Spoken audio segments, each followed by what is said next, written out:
Hey, this is Warren Redlick. I want to talk about this video here from Sorelle Amore Finance. This is a large channel, over 700,000 subscribers. This video's got nearly 500,000 views. It is a hit piece on electric cars. Let's listen to a little bit of this. We all know that electric cars will save the world, right?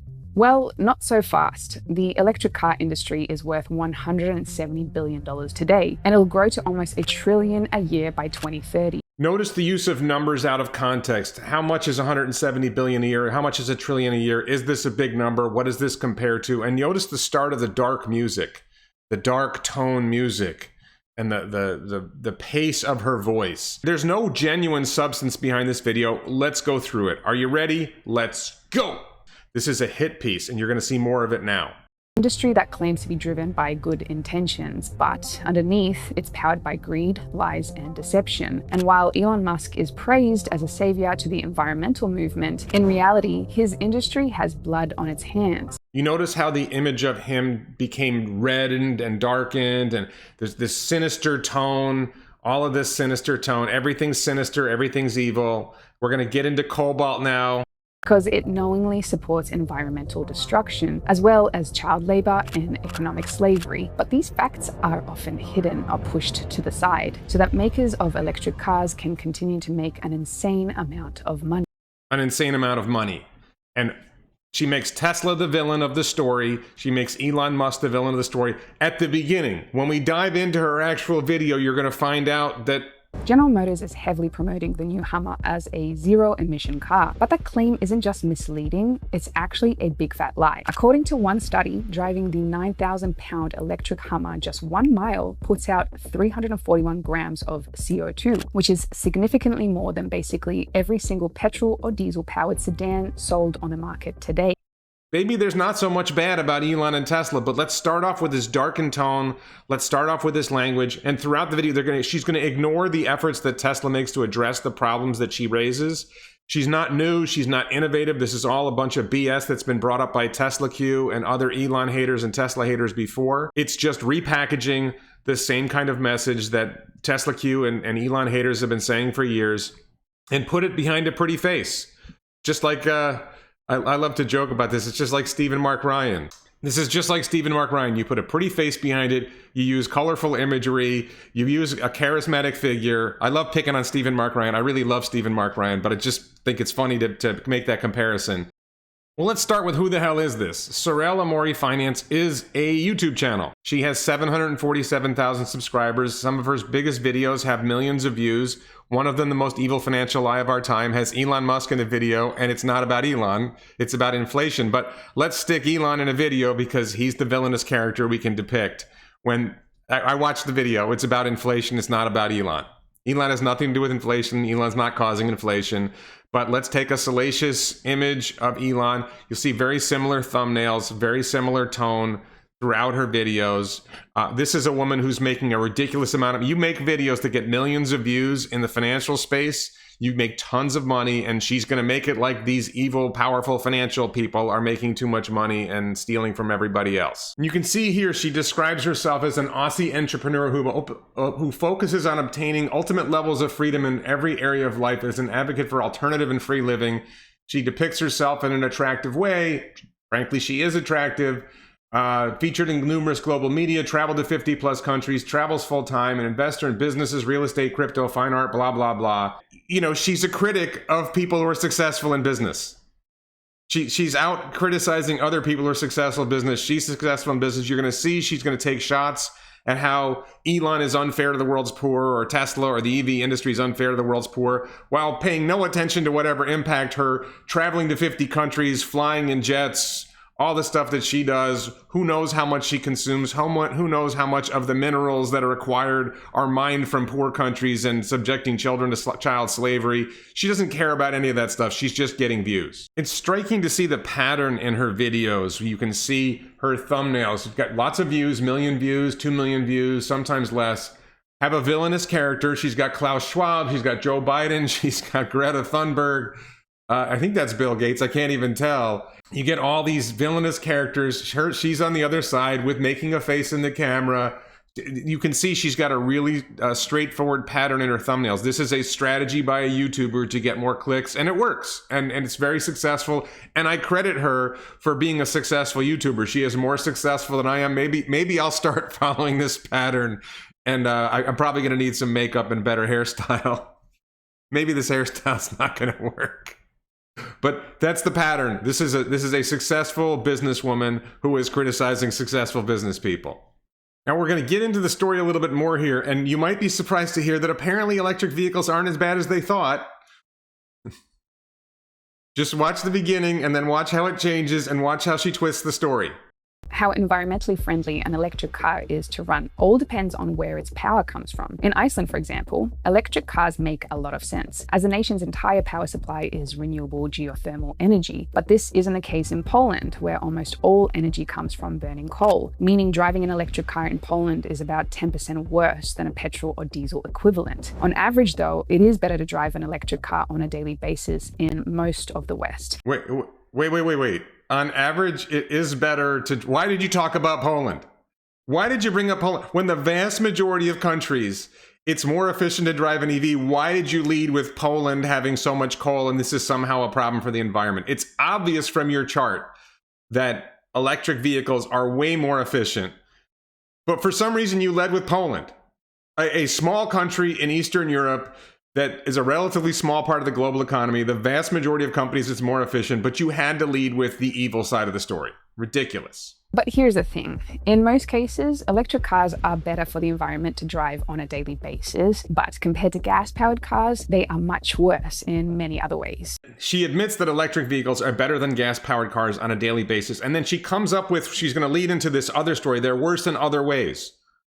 And by the way, here's what's coming. She's going to talk about the mining for materials for batteries in particular for electric vehicles. She's not going to talk about the environmental costs of gasoline cars or the damage caused by oil drilling or the damage caused by oil spills. She's only going to take a one-sided perspective.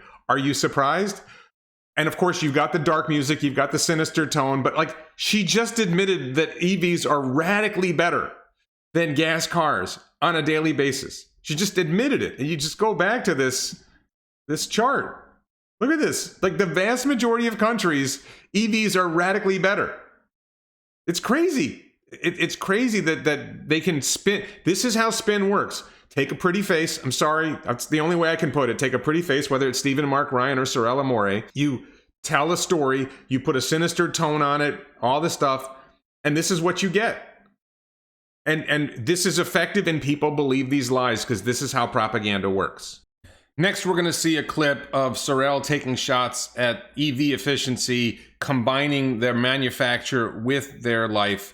And it's a complete disaster, but the way she spins it, it sounds better. It's a lie, and when you dig in, even the lie shows that EVs are better. Electric cars are very energy intensive to build, mostly due to the resources needed to produce their battery packs. Because of this, electric cars are much more damaging to produce than their gas-powered ancestors. On average, an electric car needs to be driven around 60,000 kilometers before its lifetime emissions make it cleaner than a car that runs on fossil fuels. So let's address this claim. First of all, this is a lie. Teslas become more efficient than gas cars around 6,000 miles, maybe 10,000 miles. I forget the exact number. I think it's around 6,000 miles. But even if it was 60,000 kilometers, which is about 40,000 miles, a typical Tesla is going to last 250,000 miles, maybe 500,000 miles or more. I've got 100,000 miles on my Model 3. It is running like a dream. I don't see any degradation at all. Maybe there's a slight loss of range, but it's not much. I see this Model 3 running for 300,000, 400,000 miles, who knows? There's plenty of examples of Teslas going more than that. The typical gas car only lasts 150,000 miles. So if a Tesla lasts 300,000 miles and a gas car lasts 150,000 miles, you have to make two gas cars to match up with the Tesla. And if the Tesla is going to be more efficient at 10,000 miles or even at 40,000 miles, you've got another 200,000 miles where it's more efficient, where it clearly outdistances the gasoline car. So this is a pathetic story. Even if this was true, and it's not true, this is a lie. But even if this was true, notice it says, depending on which study you consult, an electric car needs to drive more than 60,000 kilometers before its lifetime emissions make it cleaner. Well, what if you consulted a different study? What study did you consult? Where did you come up with this? You just picked the worst case scenario. Maybe this is the Hummer, right? Maybe the Hummer EV needs more, right? But this is not true of a Model 3 or a Model Y. This is a big fat lie. It's another example of a big fat lie. But even with the lie, at 40,000 miles, you broke even. At 100,000 miles, you're way ahead. At 200,000 miles, you're extremely ahead. At 300,000 miles, you've had to make 2 gas cars. You're that far ahead. EVs are radically more efficient than gasoline cars. She's lying to you. This is a classic example of a straight out propaganda. Is she funded by the oil industry? Is she just looking for clicks? I don't know where this is coming from, but this is absolutely absurd. Fossil fuels, oil industry, who knows where this is coming? Or is it's obviously not coming from GM because she took a shot at GM. But this is absurd. This is exactly the example of the lies that we need to be direct and face. And I don't care how pretty you are, you're a big fat liar. Next is the lie that battery packs from electric vehicles don't last very long and can't be recycled. Here's the lie, and we'll dive into it when she's done. There's also the problem of waste these cars produce. Whereas almost every part of a gas-powered car can be scrapped or recycled, this isn't the case with electric car battery packs, which are not designed to be reused, and according to most manufacturers, need to be replaced every 100,000 miles.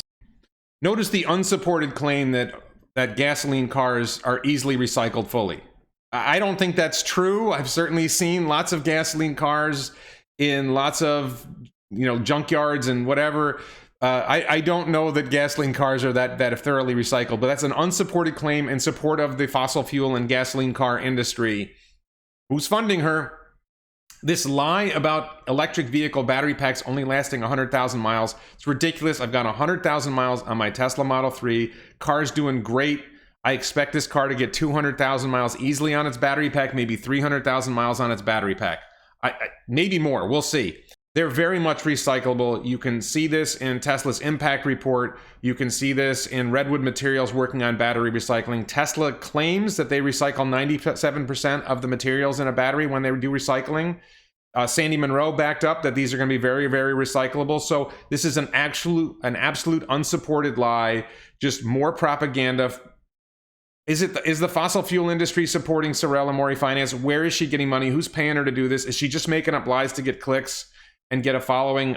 I don't know, but just absolutely ridiculous, absurd lies, blatant propaganda. And look, I don't care how pretty you are. I don't care how delightful your accent is. You're a big fat liar.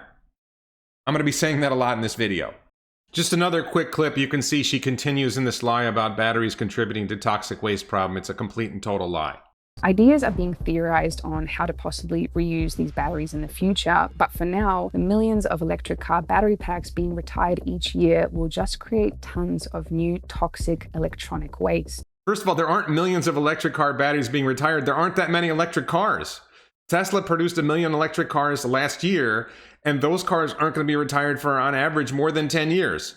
So where are these millions of electric car batteries coming from? Who made millions of electric cars before that are now got 100,000 plus miles on them, and they have to be retired and put into waste? And it's not a future idea. Tesla's already recycling their battery materials. Redwood Materials is already recycling battery materials. This isn't a future idea. This is the present. And this is just more lies from Sorelle Amore. Next, we get into the big deception, right? This is going to be about cobalt and cobalt mining and child labor, as if there are no consequences like this with oil, like wars. Like we don't have wars over oil, right? We just identify this alleged consequence. It's going to be blamed on Elon Musk. It's going to be blamed on Tesla. Pretty face, very attractive young woman, great voice, big fat liar. Now let's talk about probably the worst cost of electric car production, and it's a price paid by suffering and death of human beings. Electric cars need a lot of rare minerals to produce them, and one of the most essential minerals required for the production is cobalt. 70% of the world's production of cobalt comes from the Democratic Republic of Congo.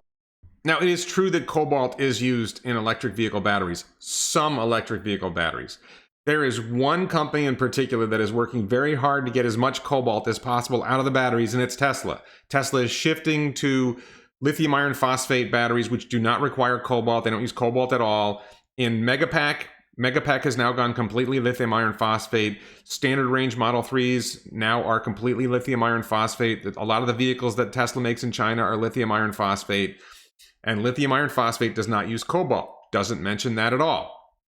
Tesla's working to make the 4680 get to a point where they can make it without cobalt. They're reducing the amount of cobalt that they use in their batteries. She doesn't talk about that at all. And of course, she ignores all the environmental costs and all the social costs and all the war costs of the oil industry, the fossil fuel industry, the air pollution caused by diesel, all these other issues. No, let's focus on one little thing. Let's blame it all on Elon and Tesla, when of course Elon and Tesla are the least to blame in this story. Keep in mind when you listen to this that she is going to tell us the horrors of cobalt mining with no accountability for her high-flying lifestyle and how much cobalt, how much fossil fuels, how many other things, her lifestyle. You know, she's living high on the hog, way above the average person, and she's complaining about cobalt mining as if her lifestyle doesn't involve cobalt. Has she rechecked her own consumption of materials and to see, you know, her iPhone, the iPhone industry, how much cobalt mining that required? Her flying in jets and the impact of the fossil fuel industry. She hasn't checked any of that. But keep that in mind when you hear her horror story about cobalt mining, as if there's no other mining going on in the world that causes problems. However, over 250,000 Congolese work in dangerous, unregulated mines like this. These mines are called informal mines, but this name doesn't sound that great in marketing material, so the media and companies involved in trading this type of cobalt tend to call them artisanal. And just a nitpick here, she misspelled artisanal. It's A-N-A-L.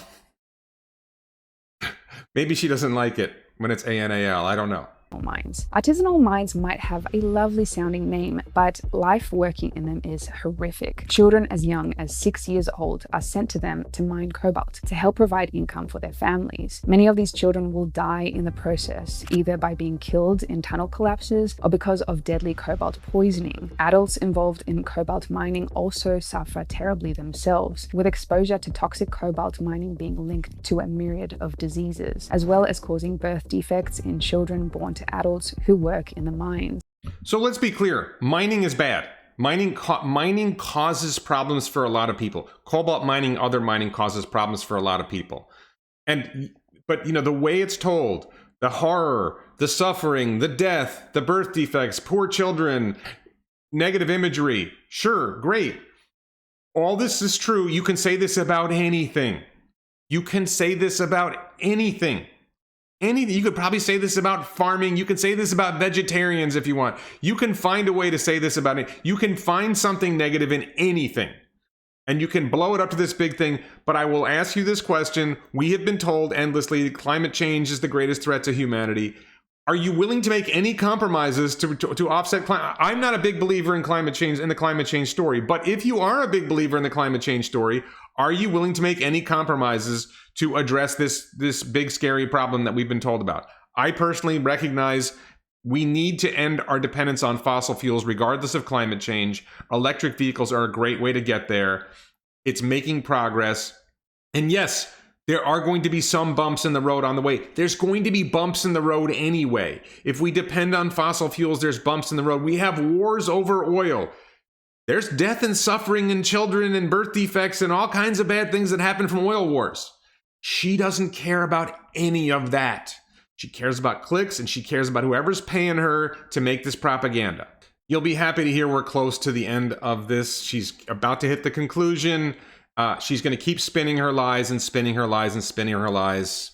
What do you think? Listen to this. So in reality, it seems like electric car manufacturers are using Glencore and other miners to be the middlemen to do their dirty work so that they don't have to be seen as getting blood from informal cobalt mining on their hands. But anyway, there seems to be a whole lot of really scummy things happening in the electric car industry. So in conclusion, what can we take away from this entire video? Electric car makers want you to believe that buying their products will help save the world. But in reality, it seems like that's far from the truth. If you really want to lower your transportation impact on the planet, you don't necessarily need to buy an electric car. Instead, you could focus more on biking, walking, or taking public transport.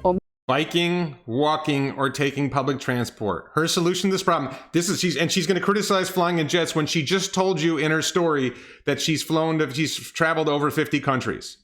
You need to live a lifestyle with bicycling and walking and public transportation and don't fly in jets, while she flies in jets and lives a luxury lifestyle. Absolutely absurd. It's usually better to keep your old gas car a few years longer instead of trading it in for new electric. However, in the near future, as our technology improves, the negative impacts of producing electric cars will likely diminish significantly, possibly making electric cars a much greener alternative very soon. But at least to me, it's obvious that the time is not right now. Here you have luxury living, high-flying Sorelle Amore telling you should bicycle, walk, take public transport, and stop flying in planes, while she rides around in luxury vehicles, flies around in private jets, and lives a high-flying lifestyle. And now is not the time for EVs. When we know, even from her lies, we know that Tesla electric vehicles are more efficient than gasoline cars. She told this lie in the middle of there about you shouldn't trade in your gasoline vehicle for an EV, as if the gasoline vehicle is going to be put out to pasture. When you trade in your gasoline vehicle, they're giving you money because they're going to sell it to somebody else who's going to use the gasoline vehicle. The problem with EVs right now, it's not a consumer problem. There is plenty of demand for electric vehicles. There's plenty of demand for all vehicles. The challenge right now is producing electric vehicles. But this smear on the electric vehicle industry is just part of a long-running propaganda campaign to keep fossil fuel vehicles alive and running. She took this shot about how the EV industry uses mining companies as an intermediary to hide their connection to the problems of cobalt, as if gasoline car companies are taking credit for all the problems of big oil, right? Big oil, all the problems that go along with the oil industry. Same thing. You know, what's the big deal that the electric vehicle companies don't have their own mining operations? They have other companies do the mining for them. Does she think that General Motors has its own oil company and they take credit for all the problems caused by oil? It's just lie after lie after lie, spin after spin after spin. Maybe the face isn't that pretty in this picture, but pretty face, big fat liar. Big fat liar, big fat liar. Here's where we get to the preaching. She's going to preach, and she's full of crap, but have a listen to this, and we'll dive into it when she's done. Look, I know that our world needs to get away from our dependence on fossil fuels, and I am not saying that there aren't going to be any teething problems as we are exploring better solutions. But do I think that electric cars are the solution that our world needs right now? Personally, I just don't know. Wait, if you don't know, why the hell are you talking? Why'd you make this whole video if you don't know? What the hell was that? Know this, that if you want to buy a Tesla because you think it's cool or it's thrilling to drive, by all means, go right ahead. But just don't buy into the lie that it is zero emissions or somehow really good for the planet. It's not a lie. Even on our own numbers, you saw this. Even on our own lying numbers, Teslas are better for the environment after 40,000 miles. And on the real numbers, they're better after 6,000 miles. So she's lying, she's lying, she's lying. Big fat liar, big fat liar, big fat liar. Electric cars are really good for right now, and that is using the hype of the green revolution in order to make electric car manufacturers and its shareholders very, very rich. Think of the hypocrisy of this woman who is very, very rich, criticizing people who buy shares in a company that's better for the environment becoming rich. The hypocrisy of accusing EV makers of living off hype when this whole video was a stream of hype and a stream of propaganda. This is the height of, this is absolutely absurd. Sorelle Amore Finance is a big fat liar.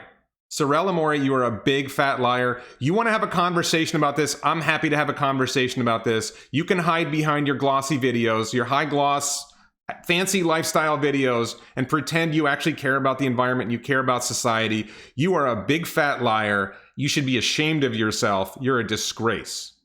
And now, of course, I will promote my merch. Check out the t-shirts at elonbits.com. Please check out my other videos. So please support this channel on the Locals platform, on Patreon as a YouTube channel member. Please subscribe to this channel. Thank you so much for watching, and don't believe the propaganda, and make sure you tell your friends not to believe this bullshit propaganda. Thank you.